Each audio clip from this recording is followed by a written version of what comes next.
Good evening, and welcome to our continuing series, Explorations in Savitri, with our brother Alok.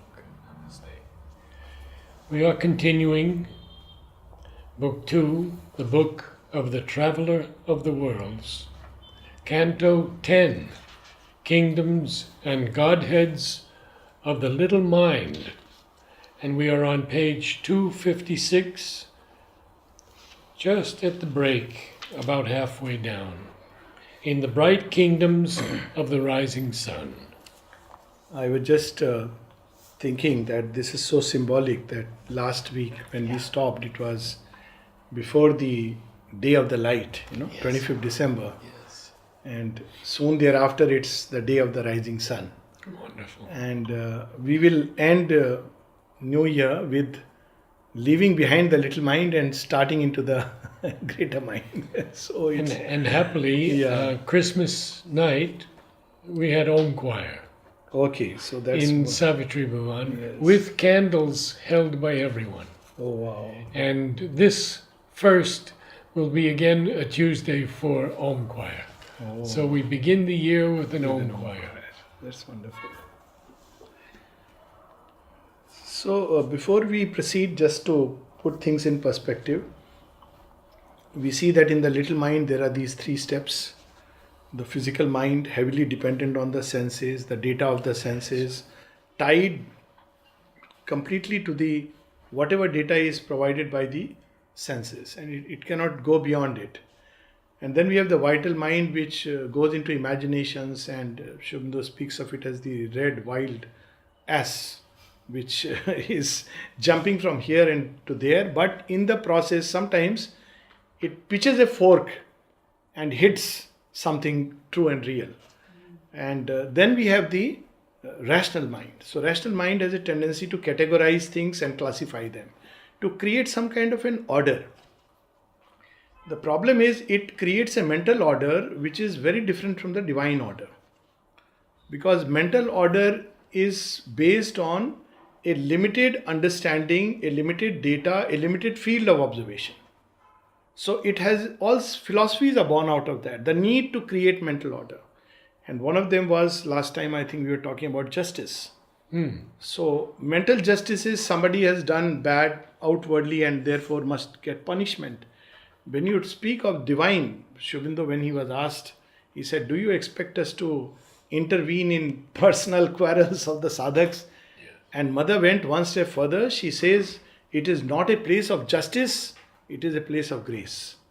Now, when you look at from the divine perspective, in fact, justice is that someone who is not open to love and therefore suffering inside and therefore is wicked and cruel, the divine would pour more and more love, which is very strange. In prayers and meditation, at one place, the mother says that, I am holding the earth for which one has a special affection because he is sick and very. So when we look at things from the divine point of view, he creates order by the power of love, which transfigures things and puts them in their place. And this mother explains beautifully in the agenda where she speaks of a super grace, which starts arranging, rearranging and reorganizing things according to a deeper divine vision. But to the human vision, it may be completely upsetting, because human vision likes things to happen in a certain way. So with everything else, we have an idea of mental order. So sometimes we explain God's deeds in the world and the presence of evil by putting it onto man, that your bad karma and good karma, which is nothing but mind's instinctive need to create order. But that's not how the divine operates, because if that was how he would operate, nobody would have any hope. So there's no divine justice in that sense. In that sense, there is something which Mother explains at one place, where she says it's like a recoil from nature if you go overboard and excessive in a particular direction. But even behind that, there is a grace which is operating. Yes. Because perhaps you have to go through a certain kind of consequences to understand that, maybe I am going far beyond, crossing a certain line. So that is how, You remember when Sri Aurobindo was asked, why do you give such a long rope to your sadhaks? And he said the long rope is necessary. Superman cannot be created in any other way. So that's why when we step into the spiritual life, leaving behind the mental boundaries, step means actually step, not read about them. Then the measures of the human mind begin to fall apart, and it can be a very disorienting moment for the mind constructed world. Yes. And yet there is a reason why reason is allowed to intervene. So we'll see Sri Aurobindo described it as the kingdom of the rising sun. And Mother says, before you can go beyond reason, first be reasonable. Otherwise, the line can be very thin, that, you are asked to take everything as coming by the grace. And look at the issue. Now, very easily it can be turned into a superstitious cult. Anything that happens, whatever is happening, you have to just take it that, look, that's how sometimes dangerous cults can be born. Whereas on the other hand, it is also true that the mind cannot understand the divine things. So what is the place of reason? The place of reason is first to organize our own lower parts, the vital and the physical. Discipline, regularity, order, punctuality, arranging your life, planning it in a certain way, all this reason can do. But when it comes to understanding the divine ways, it has to open to a higher light and not fall into a blind belief or disbelief, because then it will be superstition. So you have to open to a greater light, and that's what he is going to reveal to us. And when we have become reasonable, then we become ready to go beyond it. Reason was the helper, reason is the bar. So, and he speaks a lot of reason. Yes. In the bright kingdoms of the rising sun, we are on page 256. In the bright kingdoms of the rising sun, all is a birth into a power of light. So, conceptualization. Now, how is conceptualization a power of light? If we go to the original supramental state, in supermind also there is something like a conceptualization, but here the concept is a reality. You have already grasped that.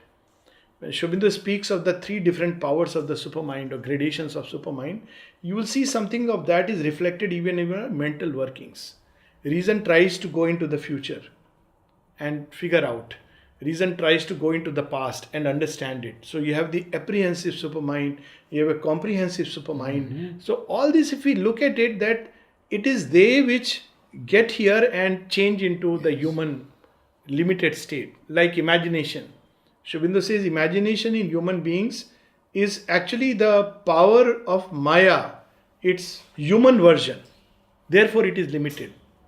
But if you really look at it, imagination, the brain does not distinguish actually between imagination and reality. That's why when you watch a horror movie, it can have the same effect as actually watching a horrible being. Because brain does not create a division, it's that experience. So while we may say it is imagination, but well, for the body, for the rest of the parts, it is real. So something like the way Maya operates, she creates figures and symbols, but they are so real to all of us. So that's why he says, all is a birth into a power of light. So that's where we see the beginnings. All here deformed guards there its happy shape, but here it is deformed and limited. Here all is mixed and marred, there pure and whole. Even intuition, when it works in the human mind, takes the form of reason. Sri Aurobindo uses the word half digested. It looks like it is rational, but sometimes intuition can work and give a semblance of reason. Yes. It takes a cloth of reason. Yet each is a passing step, a moment's phase.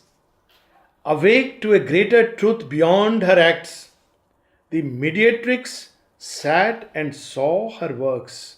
So now reason becomes the mediatrix between the all that is below and that is beyond. In yoga, this reason is given a very special place, but the term used is buddhi. So, buddhi is the highest that the human mind can achieve in its normal, ordinary functioning. It is part of nature. It is not free. But it has the capacity to free the rest of the parts. That's why Gita itself starts with buddhi. And it says you can turn the buddhi outward and downward, or you can turn it inward and upward. So you can see how beautifully Sri Aurobindo is describing this movement. In Synthesis of Yoga, he says first you have to awaken this buddhi, meaning thereby buddhi is the one which tends to justify our actions. Oh, I got angry naturally because you have done this. But that's not the buddhi of a yogi. The buddhi will turn inside of a yogi and yoginist and see where is the problem within me which has made the other person angry. It's a completely different movement. And work in that and get free of that. Because it's a vyavsayitmak buddhi. So he's describing of that state where everything is now beginning to look up towards the light. Because that's how the ascension will come. Mahat. Yes, we can use that word, though it's used in different ways. The mediatrix sat and saw her works and felt the marvel in them and the force. So this is where the buddhi is looking outward. But look at the other movement. But knew the power behind the face of time. She did the task, obeyed the knowledge given. It knew that, this is what is given to me and within these limits I am working. Her deep heart yearned towards great ideal things. This is the movement which carries us from the little mind to the greater mind. That the deep heart yearns. So when reason becomes arrogant, ignorance is bad enough. But arrogant ignorance is disaster. An ignorance which knows that I am ignorant. Today somebody was saying that, I feel I am most unfit for the yoga. So the person calls me aside and shares this in deep agony. I said, that's wonderful. Now you are ready for the yoga. When you know your relative importance or unimportance in this vast cosmos, then you are ready. A door is opening. But if you feel I am fit, you are treading a dangerous edge. And if you believe you are fit and others are unfit, you are in the precipice. But when you feel you are not really fit, then you can make one of the two movements. One is the tamasic movement where you say, oh, I am unfit and fall down. Or you can make the movement, I am unfit, but your grace is infinite and your grace can make even a donkey speak. But we see this very often. People feel they are totally unfit. Yes. This yoga is too vast. Because human mind starts with an arrogance of knowledge. And one of the things that happens when it contacts the infinite touch, that it realizes its littleness. Yes. Its inability even to know the next step. It's a realization which comes because of the contact with the infinite. And that's why all true contact with the divine brings humility. If it's not bringing humility, one should be very careful. One may claim that I have experienced, I have seen vision and this and that. But true experience will bring humility. Humility because you get the experience of infinite. Something so vast and unknowable that how much ever you may know, always there is something which is before you and beyond you. Yes. So this state comes as a watershed state. After that, some will take on to this road that no, I am no good and let me remain where I am. Or the rare ones will open to the Lord and the infinite and the grace. So this is where we see that it turns towards great ideal things and from the light looked out to wider light. So see how beautifully Sri Aurobindo, that movement in the Gita, he describes that on one side it's looking outward, reason, and marveling at the works. Oh, I have done this, I have made this. Yeah. But deep inside it's yearning for something greater and wider. And it begins to turn. Look how he's describing. A brilliant hedge drawn round her narrowed her power. This illumination, this feeling of knowledge. We were talking the other day of excessive clarity, which is logical clarity, can sometimes become a bar towards something greater. So it's always good to keep a place for, I don't know it. So and the hedge. Brilliant hedge. Sri Aurobindo spent so many years in England, and hedges are very, very, shall I say, popular in gardens all around India. Mazes and hedges. Yes. And so hedges confine us. They define your limits. Absolutely. They define your limits. So it's so amazing. Long back I remember someone I'm meeting in Delhi and he said, "Oh, I have read Sri Aurobindo, I have understood everything. Now we should go further." I said, "Dhanya." I said, "Pranam." And he had called himself Swatantra, independent. To boot it, I said, the only thing in my heart I thought, you need to be free of is from the arrogance of knowledge. All the other things are okay. The hedge of its own. You read Sri Aurobindo and you get an illusion that you know. Sometimes it can happen. You have read, some people feel, "Oh, I have read Savitri 20 times. Even if we can realize one line of it, it's something amazing, Yes. I think Anand Bhai's father, what was his name? Madhusudan. So there is a account I have heard from someone that, he would teach the life divine, and once he was going someplace, but I remember the incidents where there was a man who was sitting, a very uncouth kind of a person who came to meet him and told him, "I believe you teach this book." He was carrying the life divine in his hand. "So I want to learn from you." So he looked at him and said, it doesn't look like a kind of a person who can, really grasp the life divine. And he asked him that, "Why do you want to read this book?" So he said, "I don't know, but I was passing by a store and I saw a bookstall, and suddenly I was drawn to this book because all the time I could see lines, some blue light emanating from this book. So I want to know what this book is." So he said, "You need to now teach me rather than the other way around." Dr. Maheshwari had told me this story. And there is a similar story about the Gita, that someone wanted to read the Gita, and because he saw in every page this youthful man speaking something to this other fellow who is sitting there, he said, "But I can't understand a word." So you need to tell me what is there in the book. So you see this humility, which is important, then reason begins to soar up. Otherwise there is a hedge. And see, narrowed her power. There is a divine reason. And it can dawn upon us if we have the humility. Otherwise the powers become limited. Faithful to her limited sphere, she toiled, but knew its highest, widest seeing was a half search. Its mightiest acts, a passage or a stage.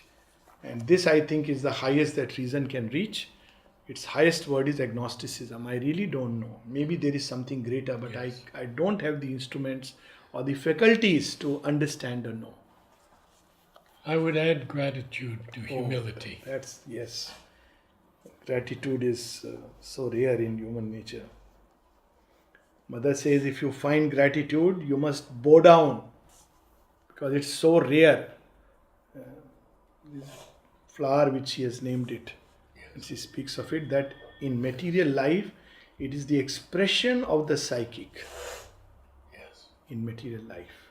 And interesting, the flower closes very quickly. It's open early in the day, and not so early, midday, and it closes by early afternoon. So rare. To bring a flower of gratitude to Mother was a special moment because she said, many people bring me flowers that are fresh when they pick them and they are fading when they come to me. Others can take a fading flower and bring it to me and it's fresh. It's your inner state.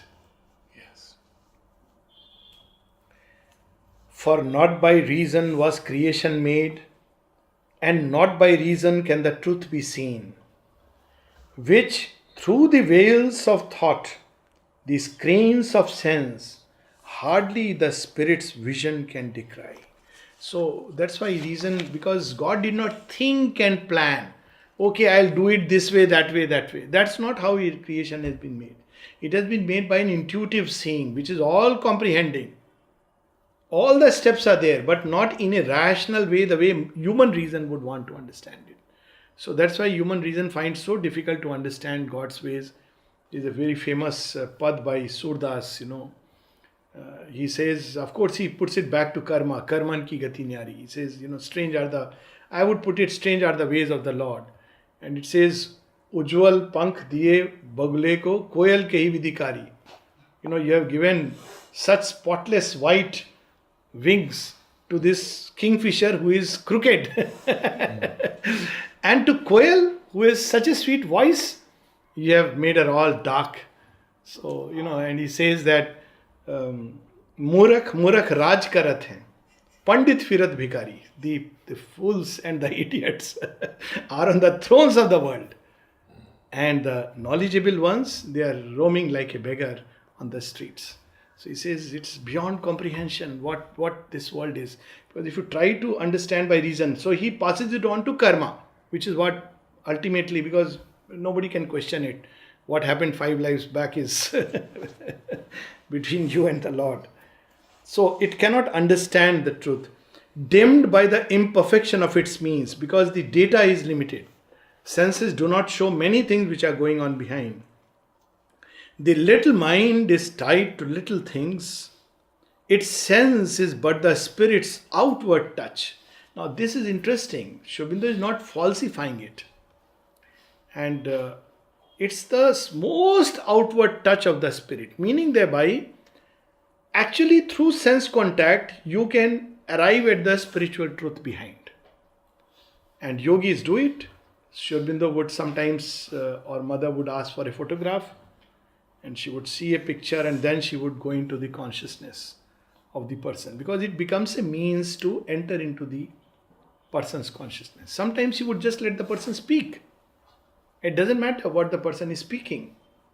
And the person thinks it's so important, but it's a means. Sri Ramakrishna would do this way that, he would sometimes ask the person to just sit and go into trance, and he would study the body and in the process enter into the consciousness. So he's not completely denying the necessity of senses.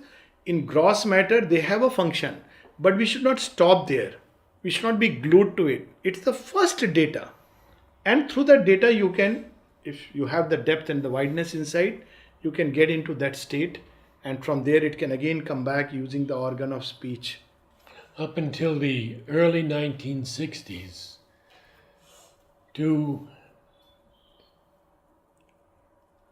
you had to send mother a photograph and a sample of your handwriting.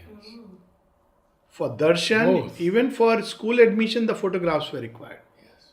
For a child to be admitted in the school. Yes. It was a means of contact Yes. in gross matter.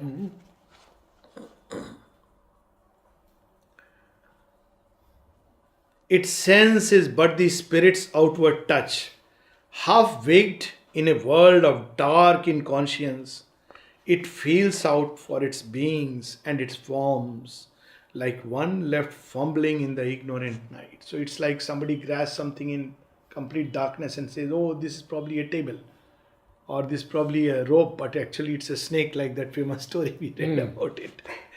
And still this illusion was necessary to receive the divine touch. So, even some illusions are used by the divine, even ignorance is used by the divine for his incalculable purposes. In this small mold of infant mind and sense, desire is a child heart's cry, crying for bliss. Our reason only a toy's artificer, a rule maker in a strange stumbling game. And that's what reason has been so far doing. Instead of trying to explore higher things, it is creating toys. So when we were small, having a scooter was a big thing in the village. Now having a car, you have BMW. It's just you have changed the toys. Children play with small toys. Now we have big toys, more expensive toys. So reason is used for making toys for the desire's cry for bliss. Now this is how he describes this, and it makes rules.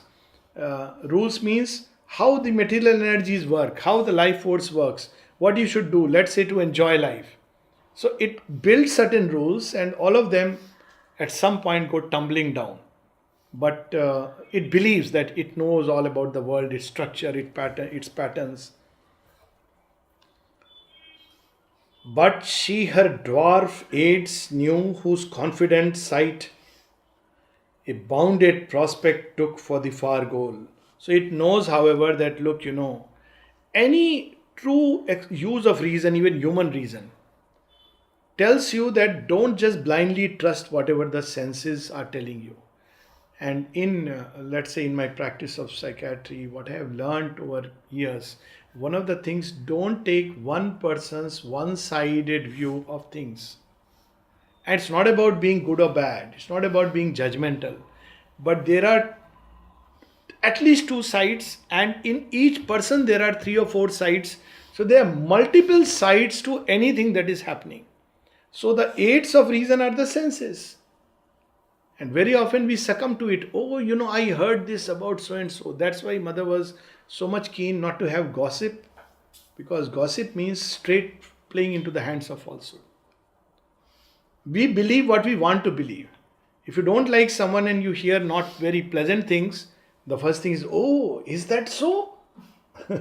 And if you like the person and you hear it, you would say, it cannot be. You're telling a lie. And vice versa. So reason will tell us that don't just trust anything and everything that you are hearing or even seeing, because we don't know what's gone on behind and what's going on behind. But that's how reason operates ordinarily. But here it knows that it's a bounded prospect. And let's not look at it as the goal, even the toys we play with. The world she has made is an interim report of a traveller towards the half-found truth in things, moving twixt nescience and nescience. What a marvelous line it is. Beautiful. So what is reason doing? Moving from nescience to nescience. We may say from a greater nescience to a lesser nescience. if you can qualify nescience. But basically, it's not knowledge. It's a field of ignorance in which ignorantly we are wandering. We are only having an illusion of knowledge. Often when people talk about Gyan Yoga, Karma Yoga, Bhakti Yoga, so at one point of time, something which I had felt intuitively, which I can share, is that before you enter into Bhakti, Jnana and Karma, we should get rid of the illusion of knowledge, the illusion of works, and the illusion of Bhakti. Illusion of knowledge is, I have read the books, I have all the slokas in my head, therefore I am a knowledgeable person. Get rid of this illusion. You don't know anything till you have experienced the one. And we don't know love until divine love. Yes. Oh, I have so much love in my heart. I have bhakti for mother. 100 times you may go to the samadhi and bow. And yet true bhakti, which is willing to suffer 1,000 hells for 1,000 lives because you love your beloved. That is bhakti. What is bhakti if it doesn't translate into works? If you don't want to serve, then what kind of bhakti is it? The Lord is working in the dungeon and you want to remain in your cocoon and safe, then what kind of bhakti it is? But people have that illusion that by dancing and doing all this arti in a temple and they are bhaktas. So illusion of bhakti. And there is the illusion of work, that just because you are restlessly running from morning till evening, you are doing a lot of work for the mother. Great instrument.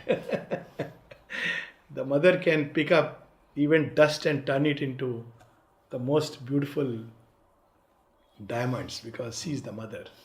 So these illusions, if you get rid of, then everything else opens. And now comes the master line which reminds us of certain sayings.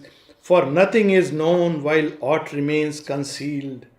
The truth is known only when all is seen. This is what the definition of Brahman is. By knowing which all else is known. If you know Brahman, by that power, that light, wherever you turn and focus, the truth of that thing will begin to reveal itself. That is the sign of the knower of the Brahman. He may know nothing, may have read nothing, like Sri Ramakrishna. But he could know, he could catch the essential heart of things. So that is how Brahmans, by knowing which. So truth is that seeing which all else can be known. And there is another very nice pad from Guru Nanak, the mystic saint. He says, Eke sadhe sab sadhe sab sadhat ek na hoi. If you focus on the one and realize the one, you will understand the many. Sadhat is more than just understanding. You will know everything. You can attain everything. You can achieve everything. Sadhana literally means that. Sab sadhat ek na hoy. But you may know many things, but that does not mean you know the one thing. You may have read all the books and yet you won't know the one. But if you know the one, by that light you can understand everything.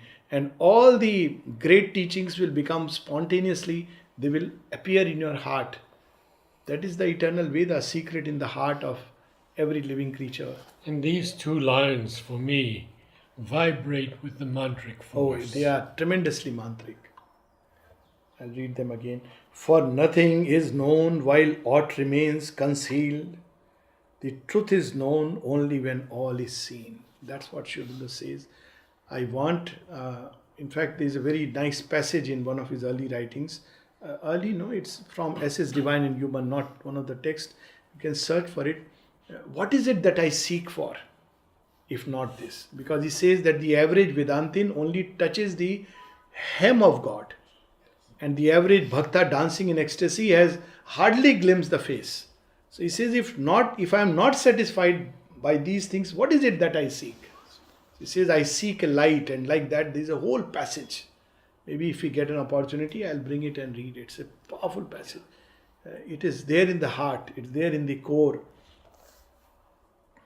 Attracted by the all that is the one, she yearns towards a higher light than hers.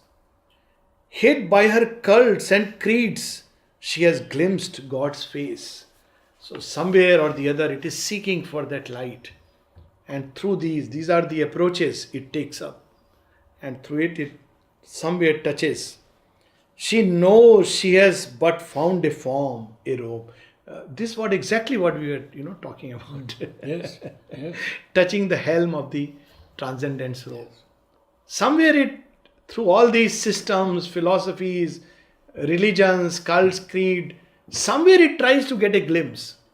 But then it knows I have not yet that ultimate, I have just touched the robe. But ever she hopes to see him in her heart and feel the body of his reality. So you cannot shut God into any formula, any system, any cult, creed, anything. They can become scaffoldings for some people. And Mother says in every religion there are some people who can discover the divine. But it's nothing to do with the religion, it's to do with them. Yes. Most will remain trapped. Years ago, Aurobindo Basu showed me the prayers of the heart of the Christian mystics. Pure bhakti. Oh yes, I've read some of the prayers of Saint Augustine and they are so psychic in nature. Yes. So, in every religion you will find people who are awakened to something deeper and higher. But it's nothing to do with the religion. It's something much greater because they have a yearning. Yes. And a time comes when quite naturally this pull of religion or this begins to go into the background and the spirit begins to appear. Even for Sri Ramakrishna, people used to say that he is doing things which are not prescribed by the religion. Even for Swami Vivekananda, people would write letters to the mutt that he has become a bhrast. He is going and staying with anybody, foreigners. And his letters, when you read letters from America, my God, he lashes out that you people think that you are someone very great. Come and see. Yeah, you must have read those letters from America. So they thought Swamiji has, lost it. But that's because he could go past, beyond. And that's the true spirit, of yoga, of spirituality, and what India has to show to the world, that truth lies in the heart and not something outside. So Hid by her curls and creeds, she has glimpsed God's face. She knows she has but found a form, a robe, but ever she hopes to see him in her heart and feel the body of his reality. As yet a mask is there and not a brow. Look at these lines, a mask and not a brow. Who can be so perfectionist? You wear a mask, nobody ever paints a brow over it. Brow is the first sign that there is probably eyes waiting right below it. And look, he comes to that. Although sometimes two hidden eyes appear, reason cannot tear off that glimmering mask. Her efforts only make it glimmer more. Meaning thereby you will feel, I have understood, I have illumined it. But you are still moving, doing the parikrama on the, buggy. But if you want to go and have the darshan, you have to step down, open your shoes and walk up to the shrine. No buggy can carry you. Otherwise you just keep doing the parikrama and say, oh, this side there is this. Oh, this side there is this, but you are doing parikrama. Reason can do that. So it is making it more and more glimmer. So you know all about the outside. This experience in Sun Temple in Konark. There is once in a year, I think it's on Sankranti day or someday, when the light falls and it illumines. Otherwise you can see it, but you have missed that crucial moment. So for that crucial moment, you have to go there at that point of time. Then you have, that is illumination. All the rest is circling around. So it may look like every time you have gone, you can describe it better, glimmer more, but it's still a glimmer. In packets, she ties up the indivisible.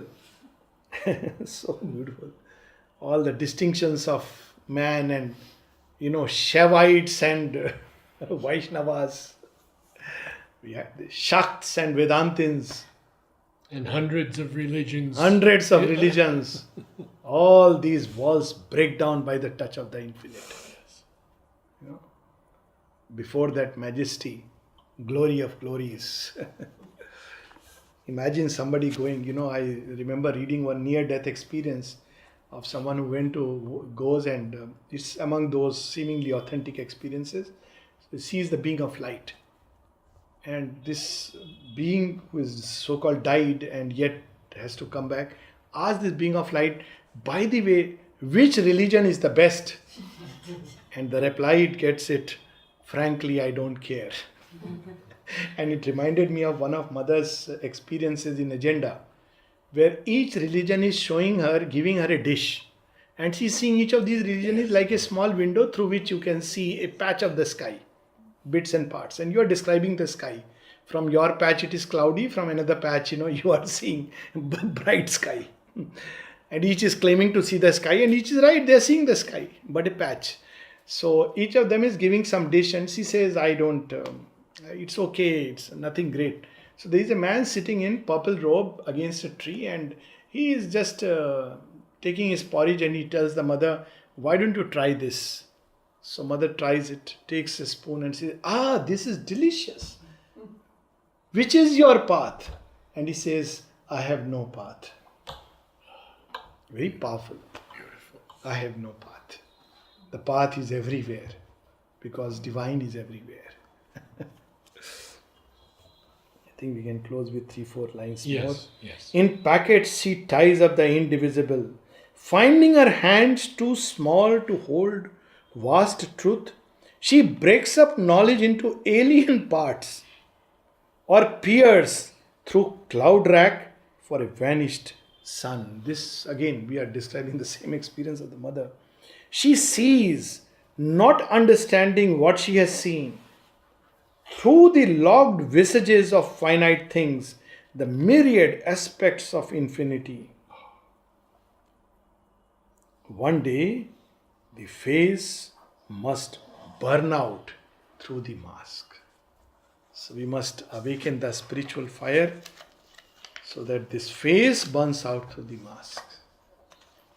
And then we can behold the infinity. All right, so we can stop here.